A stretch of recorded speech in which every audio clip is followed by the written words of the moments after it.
বন্ধুরা, আপনার ছাদ বাগানে যে সমস্ত গাছগুলি শীতের কাজ করেছেন এবং তারপরে সেই সমস্ত টবের মধ্যে প্রচুর মাটি রয়ে গেছে এবং এই সমস্ত মাটিগুলি আপনারা ফেলে দেবেন বা এই সমস্ত মাটিগুলিকে কি করে আপনারা পুনরায় ব্যবহার করবেন সেই সমস্ত বিষয় নিয়ে আজকের বিস্তারিত আলোচনা। তো পুরো ভিডিওটি স্কিপ না করে দেখতে থাকুন, কারণ আপনার মাটি যদি থেকে থাকে ছাদ বাগানে তাহলে কিন্তু আপনার জন্য এই ভিডিওটি। প্রথম যে বিষয়টির দিকে আপনাকে নজর দিতে হবে সেটা হচ্ছে আপনার ছাদ বাগানে যদি পুরনো গাছ নষ্ট হয়ে যায় সেই গাছটাকে তুলে ফেলুন এবং টবের ভেতরে যদি আপনার মাটিটি থাকে তো টবের ভেতরে থাকতে দিন। এবার এই টবের মধ্যে তীব্র দাবদাহ চলবে, এর মধ্যে কিন্তু কোনো রকম ওই টবটির মধ্যে আর জল ব্যবহার করবে না, সম্পূর্ণ ড্রাই করে দিন টবের ভেতরে মাটিটিকে। তারপরে একটা সময় আসবে তখন আপনার যখন সমস্ত মাটিটি শুকিয়ে যাবে তখন তার মাঝখানের দিকে যে গাছটি লাগিয়েছো সেই গাছের গোড়াটি ধরে মাটিটিকে ঝাঁকিয়ে ফেলুন এবং গোড়াটিকে বের করে নিয়ে পুরো মাটিটি টবের মধ্যেই থেকে যায়। এটা একটা কাজ করুন এবং এই সমস্ত মাটিটিকে আর টব থেকে বের করবেন না। এবার এই টবের মাটির মধ্যে আপনারা মুঠো করে 2 থেকে 3 মুঠো ওর মধ্যে আপনারা ভার্মি কম্পোস্ট বা গোবর সার আপনাদের যদি থাকে গোবর সার মিশিয়ে দিয়ে ওই সমস্ত মাটিটিকে আবার রোটেশন করে দিন। করে দিয়ে এর মধ্যে আপনারা 1 চামচ থেকে হাফ চামচের মতো আপনারা এখানে অ্যান্টিফাঙ্গাল এর মধ্যে মিশিয়ে দিন।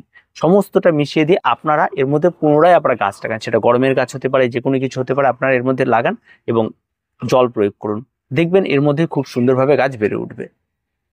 2 নাম্বার যে বিষয়টি রয়েছে, আপনি যদি পরিশ্রম করতে চান এবং আপনার ছাদ যদি নোংরা করতে চান এবং সেগুলিকে পরিষ্কার করতে চান তাহলে সমস্ত গাছ তুলে ফেলুন, সমস্ত টবের মাটি ঝেড়ে ফেলুন এবং বের করে ফেলুন, বের করে ছাদের মধ্যে ঢেলে দিন এবং তার ভেতর থেকে 2 দিন রেখে দিন এবং যখন শুকিয়ে যাবে তার ভেতর থেকে গাছের যে গোড়াগুলি থাকে সেই গোড়াগুলিকে বেছে ফেলে দিন আর এই মাটিগুলিকে সম্পূর্ণ কড়ার মধ্যে শুকিয়ে নিন।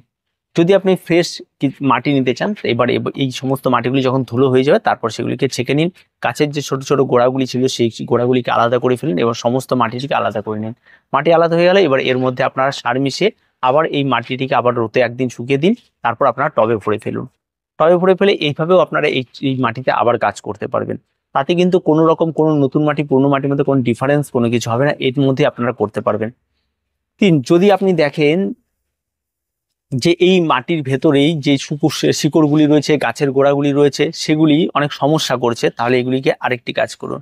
এই সমস্ত গাছের গোড়া শিকড়গুলিকে টবের নিচের দিকে দিয়ে দিন, নিচের দিকে দিয়ে আপনার উপর দিয়ে মাটি চাপা দিয়ে দিন।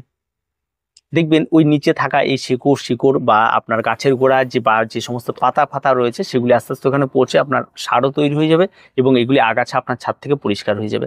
এটা কিন্তু আরেকটি প্রসেস রয়েছে, এটা কিন্তু আপনারা অনেকেই অ্যাপ্লাই করে দেখতে পারেন, খুব সহজ ব্যাপার এটা।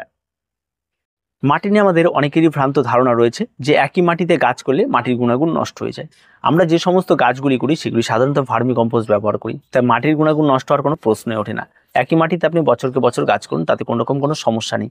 কারণ আমরা যদি ধানের ক্ষেতের দিকে তাকিয়ে থাকি, একই ধানের ক্ষেত্রে বছরকে বছর চাষ করেছে, সার করছে এবং 3টা ফসল একই মাটির উপরেই পড়ে যাচ্ছে, তাতে কিন্তু গাছের কিন্তু গ্রোথ বা কোনো ফলন কোনো কিছু কমছে না, দিনের পর দিন এগুলি আবার বেড়ে চলছে। এই সমস্ত খেলাটাই হচ্ছে গাছের মাটি না, আপনি গাছের কি খাবার দেবেন তার উপরে। তাই মাটি হচ্ছে একটা মিডিয়া, মাটিতে খাবার থাক বা না থাক, তার মধ্যে কি আছে তার উপর ডিপেন্ড করে কিন্তু গাছ কখনো বড় হয় না, গাছ কখনো ছোট হয় না। তাই গাছের মাটিতে আপনি কি মেশাবেন, কি পরিমাণ খাবার দেবেন, যে খাবারগুলি খেয়ে গাছ বড় হবে সেটাই হচ্ছে মূল লক্ষ্য। তাই অযথা মাটিকে দোষ দেবেন না এবং এই মাটি ব্যবহারযোগ্য নয়, এই মাটিতে এটা করা যাবে না, এই সমস্ত কোনো কিছু করবেন না। মাটি অনেক মূল্যবান, তাই মাটিকে আপনারা যত্ন করে বারবার করে রাখুন। আরেকটি বিষয় আপনারা করতে পারেন সেটা হচ্ছে এই সমস্ত মাটিগুলিকে আপনারা বস্তায় ভরে সমস্ত নোংরা আবর্জনা সহ বস্তায় ভরে ফেলুন, বস্তায় ভরে বস্তার মুখটাকে বন্ধ করে আপনারা কোনো একটা সেফ জায়গায় রেখে দিন। সেই জায়গাটিতে আপনারা যখন বর্ষাকাল আসবে, জল পড়বে, সমস্ত কিছু হবে, তারপরের বছর আপনারা যখন শীতের গাছ করবেন সেই শীতের গাছের সময় এই সমস্ত বস্তার মাটিগুলি খুলবেন, আবার ব্যবহার করবেন। দেখবেন এর মধ্যে যত শিকড় পাতা পচা গোড়া যত ছিল সব কিছু পচে একবার সুন্দর একটা কম্পোস্ট তৈরি হয়ে যাবে এবং তার মধ্যে যখন সরাসরি আপনারা গাছ করবেন তাতে সার আপনার অনেক কম লাগবে। তাই এটা বছরকে বছর আপনি এভাবে কিন্তু নিজের সারটা নিজেও করে নিতে পারেন এবং তাতে কিন্তু কাজ করতে পারেন, এটাও একটা কিন্তু ভালো দিক রয়েছে। তো অবশ্যই পুরনো মাটির কোনো দোষ দেবেন না, মাটির কোনো দোষ নেই, মাটিতে কোনো খাবার থাকে না, মাটির কোনো গুণাগুণের বিষয় নেই। যে কোনো মিডিয়াতেই গাছ হতে পারে, খুব সহজভাবে হেসে খেলে বেড়ে উঠতে পারে। কারণ গাছ বেড়ে ওঠার জন্য যে সমস্ত নাইট্রোজেন ফসফরাস পটাশিয়াম এই সমস্ত সোর্সগুলি আমরা বাইরে থেকে প্রয়োগ করি, তাই আপনারা আপনাদের মাটিগুলিকে অযথা দোষ দিয়ে মাটিগুলিকে ফেলে দেবেন না। আর এটা একটা উত্তম সময় চলছে মাটি সংরক্ষণ করে রাখার এবং এই মাটিগুলোর উপর এই সমস্ত কাজগুলি করে গাছ লাগানোর। তো প্রত্যেকে ভালো থাকবেন, প্রত্যেকে সুস্থ থাকবেন। আর এই মাটির বিষয়টি আপনাদের কেমন লাগলো অবশ্যই আমাদের চ্যানেলে জানাবেন। আর যদি আপনাদের কোনো সমস্যা থেকে তো অবশ্যই